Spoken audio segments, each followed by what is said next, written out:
Good morning, everybody. Kamala me done talk right here.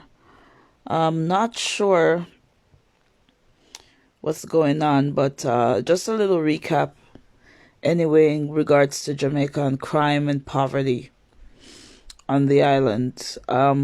Like I stated before,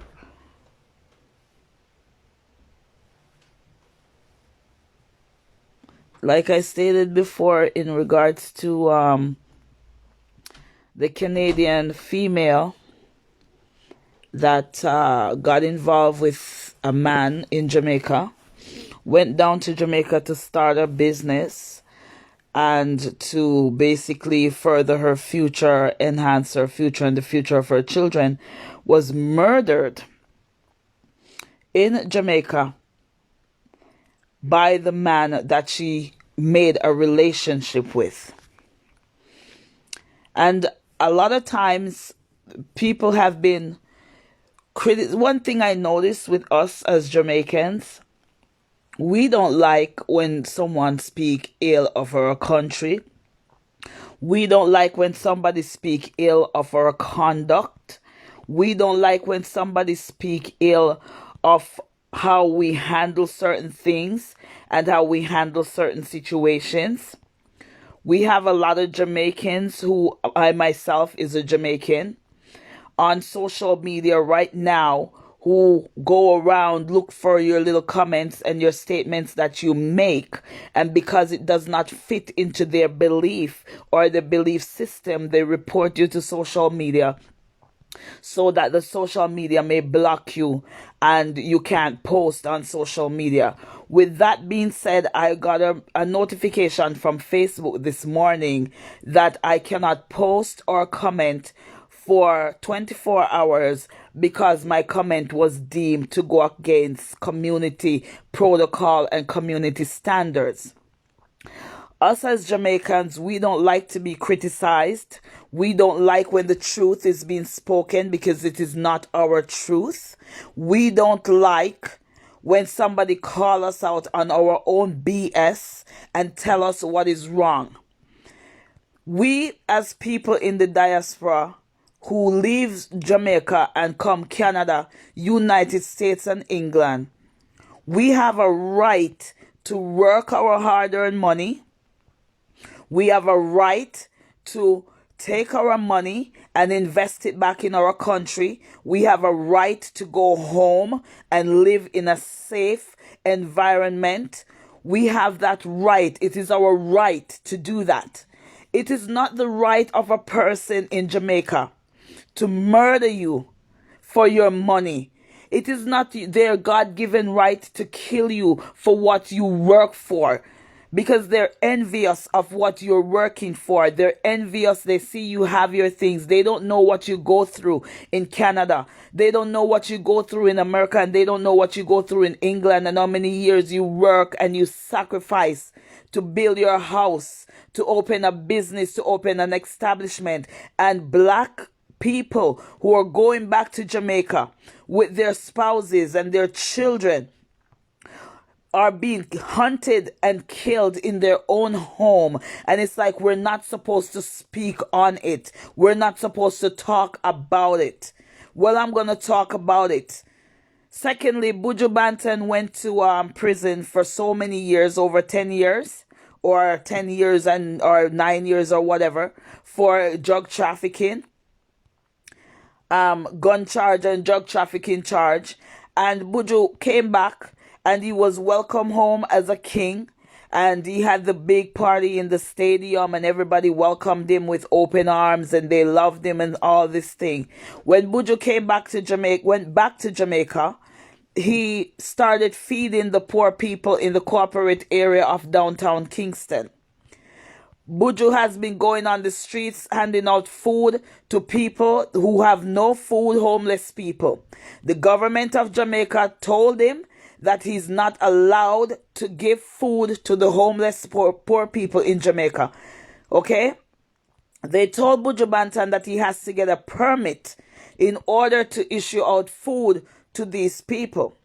Buju Banton went and applied for a permit by creating a foundation where he can further help poor people and do it legally in the eyes of the government of Jamaica. And you know what the government did? They denied Buju Banton the permit. They said that he's dishonest, and because of his criminal past and criminal background, they don't trust that he's going to use the foundation for charity. In my opinion, I think that they're saying that he's going to use the foundation for what you call it there, for a criminal enterprise thereof. So basically they're saying that the Buju Banton Foundation, in my opinion, they're saying that his foundation is going to be a criminal organization and it's just for front. We need to realize and understand that people want to help. A lot of us leave Jamaica from we were children. We're not obligated to help anybody in Jamaica. We're not obligated to build Jamaica. We're not obligated to go back there. Some of us been in Canada since we were 1, 2, 14, 16, 18. A lot of people, good morning Marlon and JT, a lot of people go back to Jamaica and go build charity because they have goodness in their hearts and they want to give back to their community. They want to help their communities. And then you will go back with goodness in your heart to go help, and people will turn around and kill you, rob you for your things, bad mind you for your things, envy you for your things.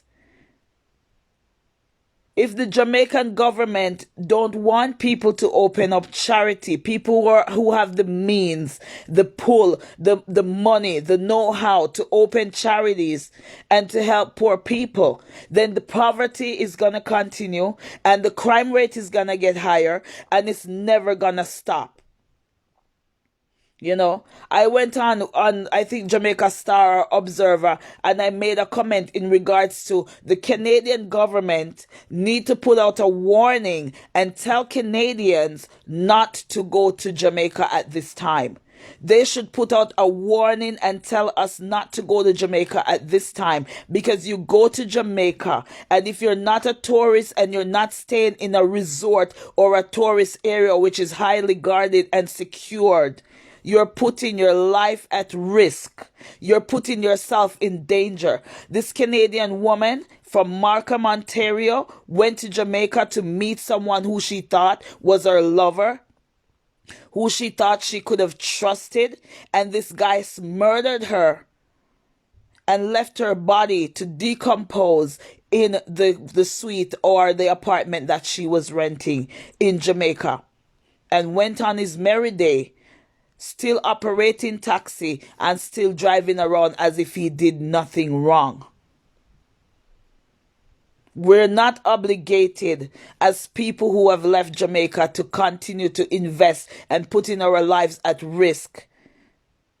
It is not your money. You cannot just go and take somebody's money. You can't just go and rob people of their livelihood and their money. It's cold as hell over here. Even if people have a car, they have to warm it up. They have to clean snow off of it. They have to put gas in it. They have to pay insurance. They have to do all of that to get to work. And they work their money and they put aside a little savings and say, okay, I'm going to give back to my country. I am going to help people in my country. And then you guys turn around and kill them while they're helping you. You know what somebody said to me? Oh, you've been in Canada 27 years. It's okay if you can't send some things, come give me, because you've been in Canada so long. So you have money to send to give me. Because somebody been away for so long, they're not obligated to give you anything. They're not obligated to feed you. They're not obligated to clothe you. They're not obligated to do any of that. You have to feed yourself. You have to be self sufficient. You have to be independent. And I know life is hard in Jamaica for some people, but not for everybody. And when people come down and they say they want to open a business, they want to invest in the island, they murder them and then kill them off for their own life savings, for their own money. And this is why I said before in my comment that Jamaica has become like a demonic place. It's not a real place. Things are happening out of greed, envy, and bad mind. And when you speak on these things, your own people gonna come and say you're tearing down Jamaica's reputation. But what is Jamaica showing to the world? You know, a few years ago, Jamaica was labeled as the murder capital of the world. A small island as Jamaica was labeled the murder capital of the world.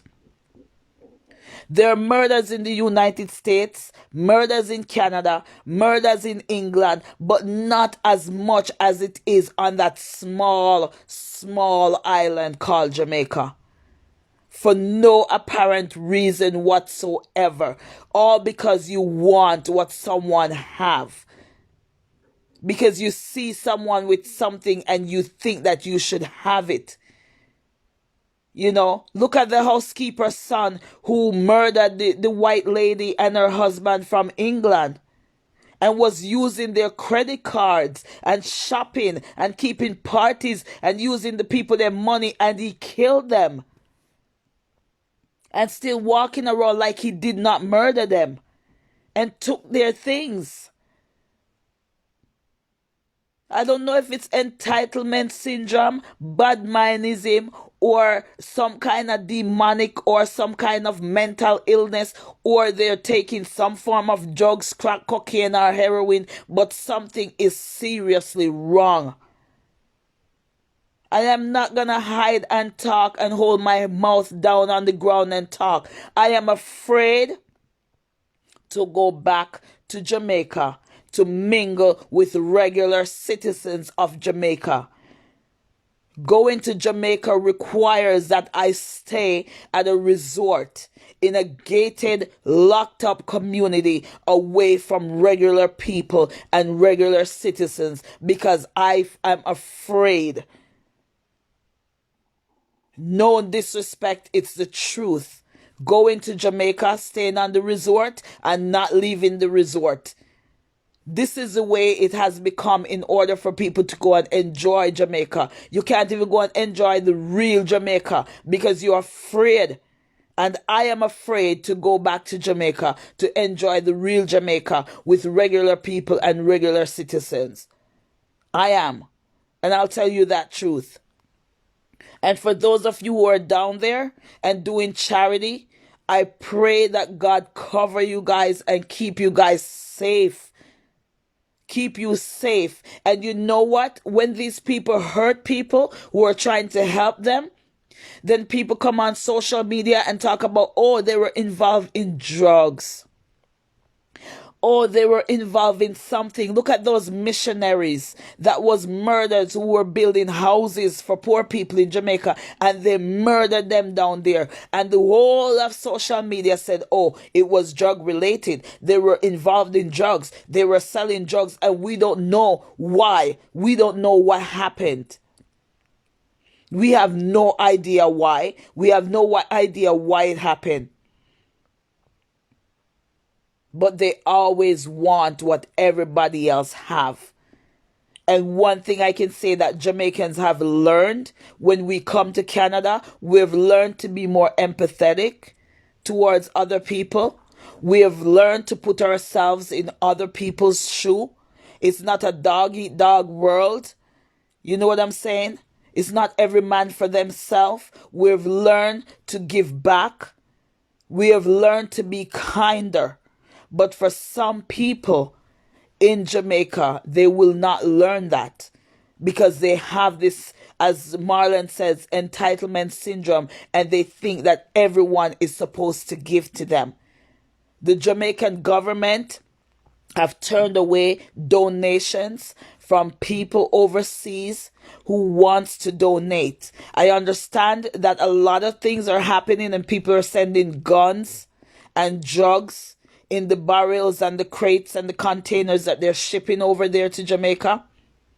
But a lot of people, even churches who have never done those things, when the barrel and the crate reach to the wharf, they're not able to clear them. And the Jamaican government shipped them back to the United States and shipped them back to Canada and did not clear them. But it's so strange to me that the barrel and the containers with the gun get through. The barrel them with the guns, they get through. They make it. They get clear customs. And I know a Chinese Jamaican who is in the United States. And he has a store and he ship all kind of crates and all kind of stuff, donation for schools. And his charity is registered in America, but it's not registered in Jamaica. And when the crates reach to Jamaica, the Jamaican government ship it back to the United States and did not accept it because the man charity was not registered in Jamaica. And the people them couldn't clear the crate and the containers. You know? So you have to cover yourself. You have to be careful when you're helping people. Big up yourself, Baldwin Phillips. You know? You have to cover yourself. Be careful when you're helping people.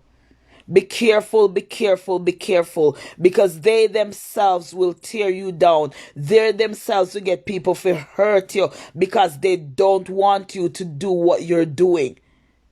You know? And I'm glad to hell that Miss Donna, I'm going to mention her, which I don't have to, and I'm not doing it for clout. I'm not doing it for fame. I'm so glad that she went away on vacation from all of the chaos and the effery that's been happening around her home and around her charity. And I wish to God that one day somebody will bless her so that she can move from that community into a gated community and probably keep that location as the charity base and the charity location because too much people knows where she lives. And she's doing a good deed and a good job down there in Jamaica. And there are many foundations that's doing good deeds and good jobs in Jamaica. But for some reason, people are scamming. They're tearing them down. Scamming and tearing them down. And another thing I want to say with the scammers in Jamaica that's been calling people's phone and talking about how you've won this and you won that and sent money to Western Union and all these things. I hear a lot of Jamaicans try to justify their actions by saying, oh, the scammers, right? But that's what I was trying to say, Marlon. The charity not registered in Jamaica, but the barrels, the crate, them should be able to be cleared. But for some reason, they never clear his stuff. And it's more than one time that he's sent this stuff to Jamaica and they send them back. You know? They send them back. Always sending it back for some reason or another. You know what I'm saying? And it does not make any sense. And I forgot my train of thought what I was trying to say before I answer Marlon.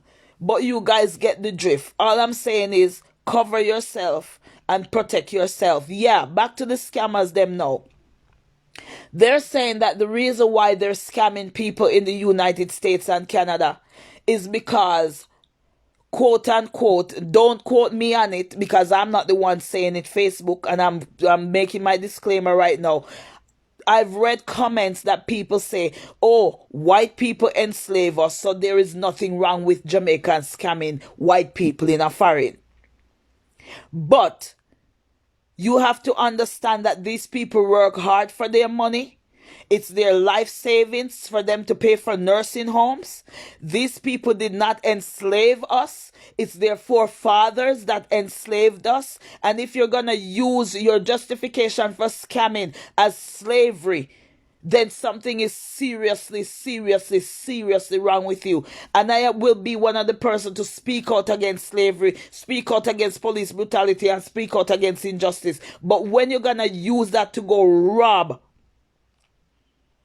people of their life savings, rob people of their money that they have to buy their medication and to take care of their future and take care of them in nursing homes, then you're dead wrong for it. And I'm glad that America have been extraditing these scammers and putting them in prison. The only thing that I don't like is that America putting them in prison and American taxpayers are the ones who are paying and they're getting their 3 meals a day and sunshine. When you know a rob and thief and scam people, you shouldn't get no 3 meals a day and no sunshine. That's all me have to say. Anyway, massive, you big up on yourself. One love, your guide and protection. Marlon, big up yourself and the Campbelltown Foundation. I think it's called Campbelltown Foundation. You can write it there. And big up on yourself and your love. Actually, put the information of your foundation or whatever if you want, and I'll try to pin it or something in the comment section if I'm able to do so. JT, everybody, big up on yourself. One love, protection, each and every one. Exactly. Most cases are senior citizens. You understand? And they're robbing up senior citizens of their money. Don't let me tell you something, another thing before me go, No matter Odell Mason, big up yourself. No matter how lonely you are in Canada and America and England, find someone in your community. Find someone in your area to date. Find someone that live in your country to date. Be careful, be careful, be careful, because even a video is circulating on Facebook of the American guy with the Jamaican woman, and the Jamaican woman cursing him and telling him how many men she sleep with and she don't want him, and he's crosses and he come and engage her and she don't want him. These things are real. I understand that people are lonely. I understand that people need love and companion, but some of these vipers, they don't want nobody. They don't want anyone. They don't want anyone. They don't want to be with you. They're just looking for a way to take out your money. And you know how you can get some of them? Tell them you're going to apply for their visa and let them come to Canada. A lot of them don't want to come here, because they don't want to work in the cold. They would rather you work and send the money to them. They would rather stay in Jamaica and collect the money and have their man. If you tell them you're going to get them a visa, probably they disappear from you forever. You don't hear from them again because they're scamming you out. Enough of them have criminal record. Enough of them have hidden agendas and secret and dirty background. You understand? So please, please, please, please, please be careful out there. Cover on yourself. Pray over some water. Wet up and sprinkle over on your head. Some Psalms 91 and sprinkle over on your head. Rub on your face with it before you go a road. Use up on your olive oil and rub up on yourself with it. And just pray over on yourself and cover on your house. And cover on yourself from people before you go up on road. Go do charity work. Please, may I ask you to be careful in Jamaica, because it's not a very pretty sight. Again, another youth from Brampton, Ontario, I think to believe. His name is something another right. He was gunned down there in Jamaica in a family front yard, and people murder him off and stuff like that. Just in the same time that they killed the Canadian girl. You understand? So now if you cover on yourself and be careful of these scammers out there, because it's not a pretty sight and it's not a real, it's not unreal for them to do these wicked things to you. Okay, me done talk. Big up yourself. Okay, I'll check my page later.